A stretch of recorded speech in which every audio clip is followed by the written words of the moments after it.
Hola, mi nombre es Eduardo Pérez Ayuso y voy a hablar de las habilidades docentes. Me imagino que todo profesor en algún momento se ha hecho la pregunta de ¿soy un buen profesor? Y cuando te haces esta pregunta, surge otra nueva pregunta. ¿Qué necesito para ser un gran profesor? Conocimientos, características personales y habilidades docentes. Esta frase de Román nos habla de las habilidades docentes básicas. Pero, ¿qué son esas habilidades docentes? Dentro del proceso de enseñanza-aprendizaje tenemos que tener claro 4 partes. Primero, los objetivos. Siempre que comunicamos tenemos que tener un motivo para hacerlo, y ese es nuestro objetivo. Tenemos que tener claro las habilidades oratorias. Cómo transmitimos y cómo decimos las cosas es clave para que los alumnos nos atiendan y nos entiendan. Luego habrá que tener en cuenta al alumno como oyente. Y por supuesto tendremos que hablar de la gestión de la ansiedad, que es muy común dentro de los docentes. Si nos centramos en los objetivos, nuestro principal objetivo es persuadir al alumno. Necesitamos la atención del alumno en todo momento. Y para ello debemos conocer que al principio y al final de la clase es cuando nuestro alumnado tiene mayor atención. Y entonces lo que necesitamos es estructurar bien la clase para poder tener esa atención en todo momento en la mayor parte del tiempo posible. Y entonces ahora viene la parte de cómo comunicamos, cómo transmitimos y cómo captar la atención. Un buen profesor ha de dominar 3 aspectos fundamentales, que son la comunicación verbal. Aquí entra el mensaje, el lenguaje, lo que estamos transmitiendo. Luego, la comunicación no verbal. Aquí entra nuestra conducta, nuestros gestos, nuestras miradas, nuestra posición en clase y la comunicación paraverbal.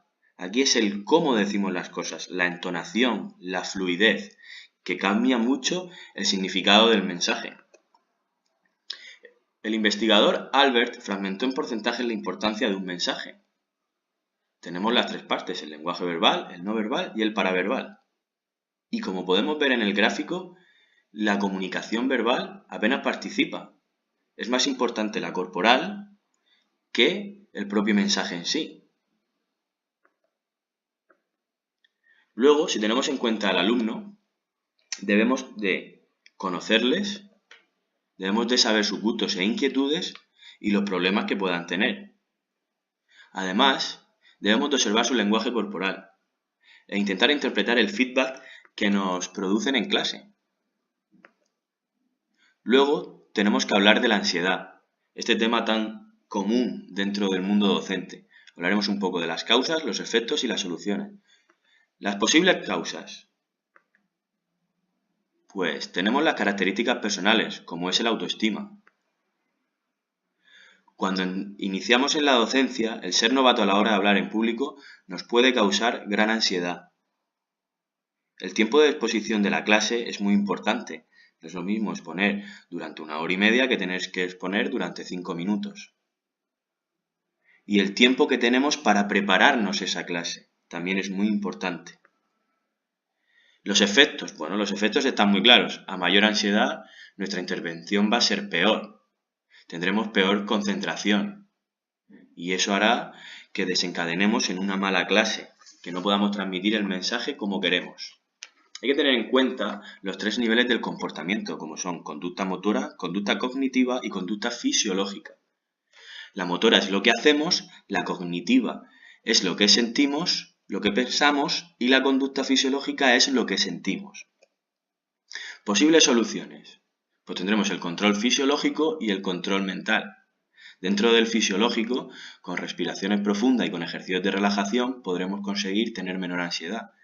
Y el control mental, pues control de pensamientos, autoinstrucciones y visualización. Eso nos ayudará a poder controlar esa ansiedad y dar una mejor clase. Y como conclusión, para ser un buen docente hay que tener un objetivo claro, brevedad y sencillez, ensayar el discurso, conocer a los alumnos, atender el lenguaje verbal, no verbal y paraverbal, utilizar el humor, utilizar recursos audiovisuales, un buen comienzo y un buen final. Espero que os haya gustado. Muchas gracias.